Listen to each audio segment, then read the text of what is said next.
wadi. Ini yang perlu diingat, perlu dibedakan antara 3 jenis cairan yang keluar dari kemaluan laki-laki. Mani disebutkan oleh para fuqaha itu memiliki 3 ciri khusus. Kalau sudah ada 1 dari 3 ini, maka itu indikasi itu mani. Yang pertama, raihah, aromanya spesial, seperti karaihatit tal'in, seperti bau bunga kelapa atau korma yang baru saja mecah. Baunya seperti itu. Saya yakin antum semua sudah tahu. Kemudian spesial kalau ciri indikasi yang kedua ialah al-ladzah, ketika keluar terasa enak. Dan yang ketiga ialah futur, setelah keluar maka kemaluan laki-laki akan loyo. Tidak ada yang keluar kemudian malah semakin semangat, tidak ada. Bila 1 dari 3 ini ada, antum dapatkan berarti yang keluar dari kemaluan antum adalah mani. Namun bila tidak ada ketiga-tiganya, maka itu bukan mani. Bisa dipastikan itu bukan mani, namun madhi. Keluaran cairan kental, namun tidak ada satupun dari indikator ketiga ini, maka itu adalah madhi. Itu adalah madhi, dan itu hanya wajib wudu dan dibasuh. Dan beda kedua ialah madhi najis sedangkan mani tahir. Dengan demikian pakaian yang terkena madhi wajib dibasuh, dicuci, baru boleh digunakan untuk sholat, baik madhinya kering ataupun basah. Namun kalau mani maka dimaafkan, ditoleransi, cukup diusap atau dibasuh kalau basah, dan bila kering cukup dikerik walaupun masih tersisa bentuknya, tidak masalah karena mani itu adalah tahir. Nah, yang perlu diingat, seringkali terjadi terutama pada syabab, ketika terbangun tidur dia mendapatkan cairan, dia tidak tahu, lupa kalau dia mimpi, juga tidak ingat kalau dia merasakan ladzah, dan juga karena sudah kering dia tidak tercium baunya. Apa yang harus dilakukan? Para fuqaha mengatakan kalau tidak ingat sama sekali tentang salah satu indikator yang 3 tadi, tidak ada baunya, tidak ingat mimpi, kemudian tidak merasakan rasa ladzah, maka kata para fuqaha boleh dianggap sebagai madhi. Artinya tidak wajib mandi dan cukup dibasuh kemudian boleh salat. Jadi indikator yang saya ingatkan lagi, yang pertama adalah ladzah, kemudian yang kedua adalah rih, ada baunya. Tadi yang pertama ladzah yatba'uha futur, terasa enak dan setelah itu pasti lunglai. Dan yang kedua adalah masalah rih, bau, dan yang ketiga adalah tadaffuq, keluarnya dalam keadaan muncrat menyembur. Namun kalau keluarnya dalam keadaan mengalir, tidak terasa enak dan baunya tidak seperti bau bunga kelapa atau yang serupa, maka itu namanya madhi. Itu namanya madhi, dan biasanya syabab sering itu madhi. Ini penyebab mandi yang kedua, inzalul mani.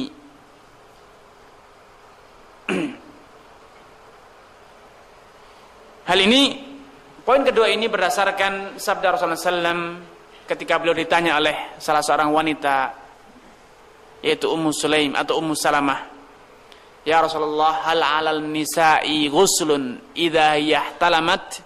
Ya Rasulullah, apakah wajib atas wanita untuk mandi bila ia bermimpi? Maka Rasulullah mengatakan, na'am idza hiya ra'atil ma', ya, wajib ia mandi kalau ia mendapatkan mani keluar dari dirinya.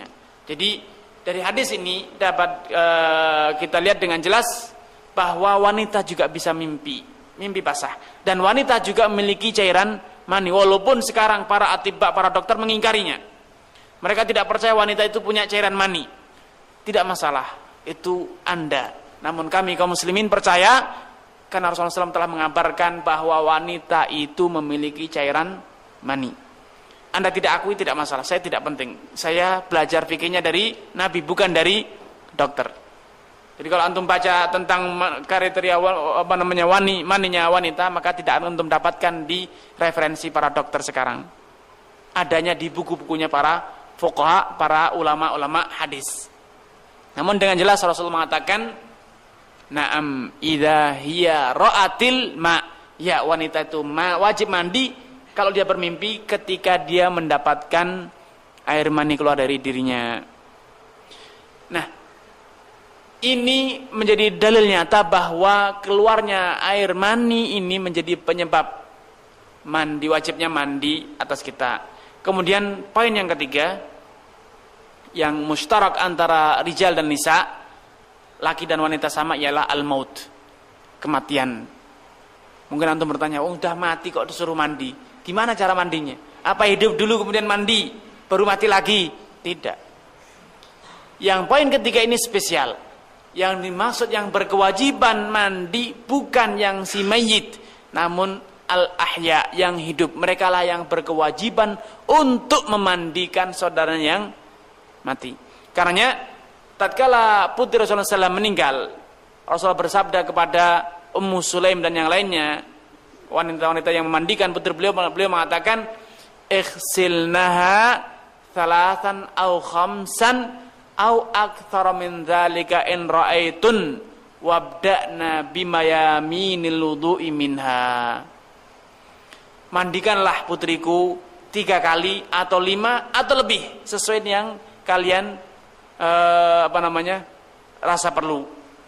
Dan ingat, mulailah dari anggota tubuh yang kanan. Bima yaminiha wa mawadhi'il wudu'i minha, dimulai dari kanan dan juga organ-organ wudu yang organ wudunya. Kemudian Rasulullah juga bersabda tentang sahabatnya yang terjungkal dari onta ketika beliau sedang wukuf di Arafah sehingga patah tulang lehernya dan mati. Beliau mengatakan tentang atau memerintahkan sahabatnya agar memandikan sahabat ini. Beliau mengatakan, ighsiluhu bima'in wasidrin, mandikanlah ia dengan air dan daun bidara. Hadis ini, kedua hadis ini dan juga yang lainnya menjadi dasar kuat para fuqaha untuk mengatakan bahwa bila seorang muslim mati maka wajib dimandikan. Yang berkewajiban ialah saudara-saudara yang masih hidup. Dan memandikan jenazah ini hukumnya fardun alal kifayah, fardu kifayah. Bila tidak dilakukan maka seluruh kaum muslimin menanggung dosanya. Namun para fuqaha menyebutkan hikmah, alasan mengapa orang yang mati disyariatkan atau diwajibkan untuk mandi.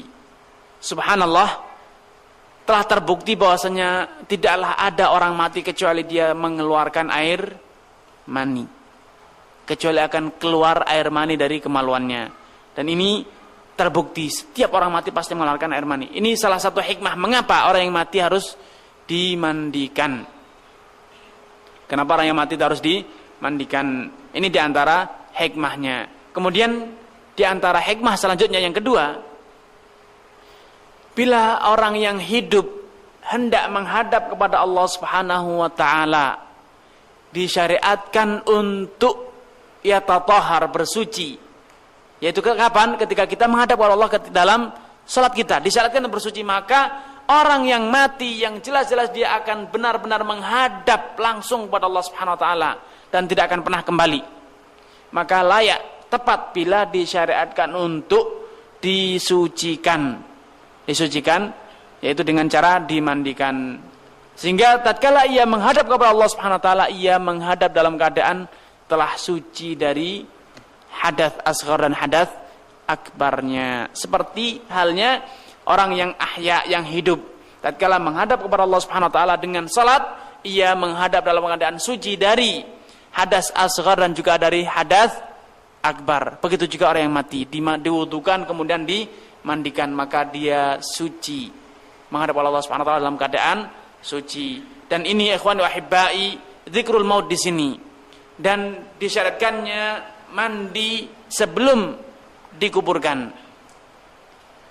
Ini mengingatkan kita kepada ukhtul maut. Apa itu? An-naum, tidur.